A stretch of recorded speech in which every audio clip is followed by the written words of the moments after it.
We're going to be reading Prisoner B-3087 by Alan Gratz. We're going to read chapters 1 through 3. And this is based on the true story by Ruth and Jack Gruner.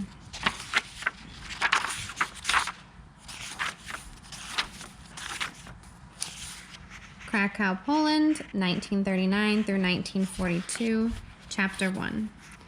If I had known what the next 6 years of my life were going to be like, I would have eaten more. I wouldn't have complained about brushing my teeth or taking a bath or going to bed at 8 o'clock every night. I would have played more, laughed more. I would have hugged my parents and told them I loved them.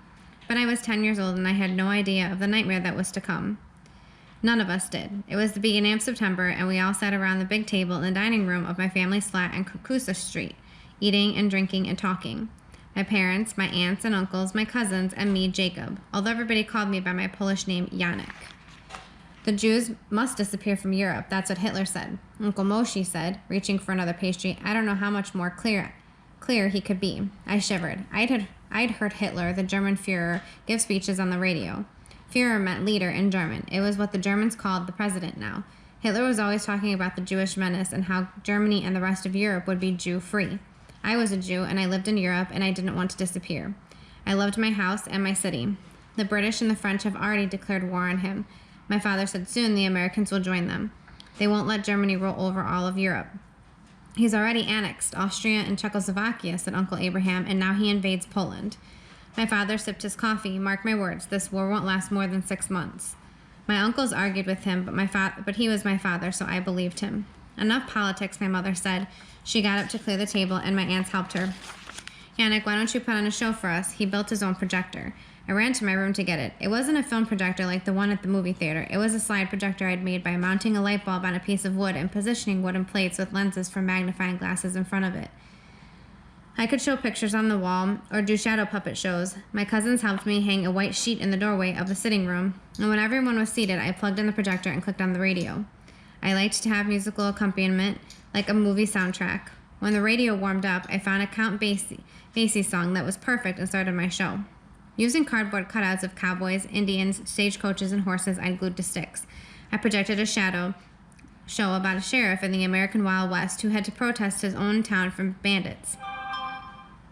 John Wayne Westerners were my favorite films, and I took all of the best parts from his movies and made them one big story. My family laughed and cheered and called out to the characters like they were real. They loved my shows, and I loved putting them on for them. I was never prouder than when I got my father to laugh. Maybe one day I would go to America and work in the movies. Aunt Gisela would often ruffle my wavy hair and say, "You look like a movie star, Janek, with your dark blonde hair and big eyes." I was just getting to the part where the bandit leader robbed the town bank and was squaring off for a shootout with the hero when the music on the radio stopped mid-song. At first I thought the radio's vacuum tube had blown, but then a man's voice came on the radio. "Ladies and gentlemen, we interrupt this broadcast with the news that the German army has reached Krakow." "No," my father said. "So soon," Uncle Moshe said. "It's only been 6 days. Where is the Polish army?" I came out from behind the sheet in the doorway to listen. While the radio announcer talked about Polish forces withdrawing to Lodz and Warsaw, there was a big boom, and my mother's teacups rattled in their saucers. My cousins and I ran to the window to look outside. Dark smoke curled into the sky over the rooftops of Podgorze, our neighborhood. Someone cried out on the next street, and the church bells of Wawel Cathedral rang out an alarm. It was too late. The Germans were here. If I had only known then what I know now, I would have run. I wouldn't have stopped to pack a bag or say goodbye to my friends or even unplug my projector. None of us would have. We would have run for the woods outside of town and never looked back. But we didn't. We just sat there, my family's flat, listening to the radio and watching the sky over Krakow become black as the Germans came to kill us. Chapter 2. German soldiers filled the streets of Krakow.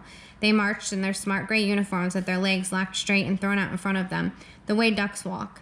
It was silly but eerie at the same time. There were so many of them all marching into time together, their shiny green helmets and polished black jackboots glinting in the sun. Each of the soldiers wore a greatcoat and a pack on his back, and they carried rifles over their shoulders and bayonets at their sides.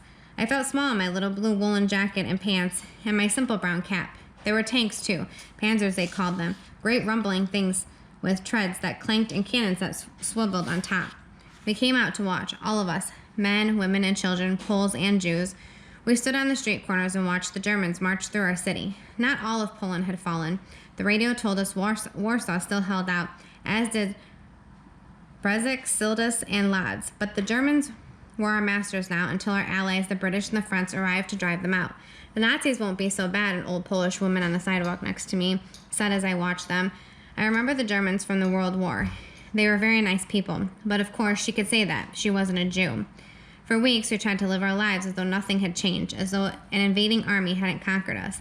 I went to school every day. My father and uncles and cousins still went to work, and my mother still went to the store. But things were changing. At school, the Polish boys wouldn't play soccer with me anymore, and no Poles or Germans bought shoes from my father's store. Food became scarce, too, and more expensive. Then one morning, I walked to school, and it was canceled. For good, I was told. No school for Jews. The other children celebrated, but I was disappointed. I loved to read any and all books, but especially books about America and books about doctors and medicine. I wandered the streets, watching the German soldiers and their tanks, the bread lines that stretched around the block. Winter was coming, and the men and women in line held their coats tight around them and stamped their feet to stay warm. When I went home at lunchtime, my father was there, which surprised me. He usually ate lunch at work. Uncle Moshe was with him at the table. My mother came out of the kitchen and worried over me. Are you sick, Yannick? She put a hand to my forehead. Why are you home early from school? It's closed, I told her, feeling depressed. Closed for Jews. You see, Uncle Moshe said. He turned to my father, looking worked up. First, they close the schools. Next, it will be your shoe store, my fur shop, and why not? No one will buy from us if the Nazi soldiers telling people don't buy from Jews. But if they close the shoe store, how will you make money? I asked my father. Jews are not to make money, Moshe said. We have ration cards now for food, with J's all over them, J for Jew. This will pass, my father said. They'll crack down for a time, and then things will get easier again. It's always the same. We just have to keep our heads down. Yes, Moshe said. He tapped the open newspaper between him and my father. Jews must keep their head down and not look Germans in the face. We can't speak unless spoken to. We can't walk on the main streets of our own city. We can't use the parks, the swimming pools, the libraries, the cinemas. Jews couldn't go to the movie theaters? No, I love the movies, and the library, too. Where would I get books to read if I wasn't allowed to go to school either? I hurried to Moshe's side to see what he was talking about. There in the paper were new rules for the Jews. My heart sank. It was true. No more parks, no more libraries, no more movie theaters. And there was to be a nightly curfew for all Jews, young and old. We were to be in our houses and off the streets by 9 p.m. And armbands with the Star of David on them, Uncle Moshe said. They are marking us, branding us like the cattle in those American pictures Yannick likes so much. Next, they'll be taking all our money. Mean to tell your husband. What would you have us do, Moshe? My mother said, putting her hands on my father's shoulders. We haven't the money to leave, and even if we did, where would we go? My father reached up to hold my mother's hand. We must not lose faith, Moshe. See how easy it is to keep your faith when the Nazis take it away along with everything else, Moshe told him. My father smiled. Let them take everything. They cannot take who we are. I sat down at the table to eat. My mother brought out a small tureen of tomato soup, a loaf of bread, and a wedge of cheese. So little, I asked. It's the rationing. The groceries are all closed, Mother said. We'll make do, my father said. We were spoiled before anyway. I hadn't felt spoiled, but I didn't say anything. I just wished the Germans hadn't taken my lunch. Late that night, long after curfew, cries of fire woke us. I ran from my bedroom frightened. What is it? I cried when I saw my parents in the living room. Is our building on fire? What do we do? No, Father said, it's the synagogue. The synagogue was the place where we worshipped every Sabbath and where I was studying for my bar mitzvah. I leaned out the window and saw it down the street engulfed in flames. My father hurried to put his coat on over his pajamas to go and help put out the fire, but a loud crack from the street brought me and my parents to the window again. Another man wearing a coat and pajamas like my father lay dead in the middle of the street, a pool of darkness spreading beneath him, glinting in the streetlights. A German officer stood over him, his pistol still aimed at the dead man. Jews are reminded that under the new rules, anyone caught outside their homes after curfew will be shot on sight, the officer yelled. My father stood in the sitting room, his eyes on the door. My mother had a hand to his chest, then her head to his. Some unspoken communication passed between them, and in a few moments my father took his coat off again and sent me back to bed. Chapter 3. I was 12 years old when the wall began. Podgorze, our neighborhood, was being walled up from Sugati Street to the Podgorze Market and down along Lasati Place. The Nazis were walling us in. I went out to see it. It was nearly 3 meters tall and made of brick. At the top, it had rounded caps like the tops of tombstones.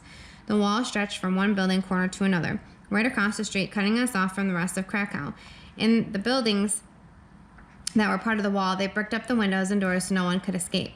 There were only 3 ways in: a gate at Zagati Street, another at the market, another at Lwowska Street. I ran from the gate to gate to gate, taking it all in. Podgorze was now the Jewish ghetto. All the Poles there who weren't Jews had to move out, and all the Jews who lived outside the ghetto in Krakow had to move in. I watched them moving in, wave after wave of them, huge groups of Jews climbing out of trucks and going down Lwowska Street. There were men and women and children, families, teenagers, grandparents. They all wore Star of David armbands like us. Some of them wore the uniforms of the jobs they had too: policemen, postmen, nurses, trolley conductors. There were no jobs for Jews anymore, no jobs besides cleaning the toilets of German soldiers. My father and uncle had lost their shops, had their inventory seized by the Nazis, just as Uncle Moshe said they would. The new Jews carried their luggage with them, everything they owned in the world, and they looked around with big worried eyes at the buildings and streets of their new home.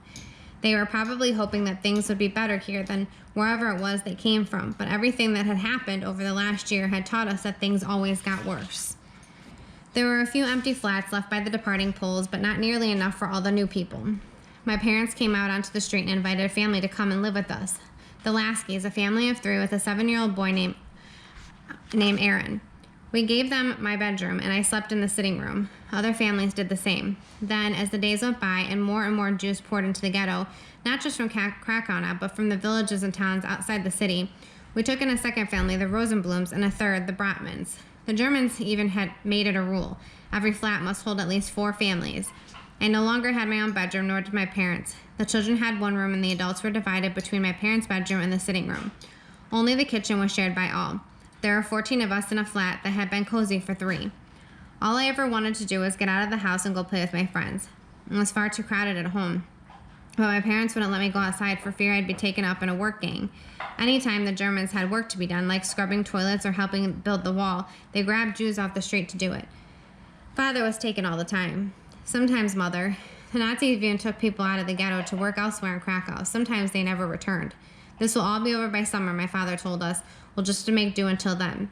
He was my father, and I wanted to believe him, but I wasn't so sure anymore. It was January 1941. The Germans ruled Krakow. I was 12 years old, and for the first time in my life, I had begun to doubt my father.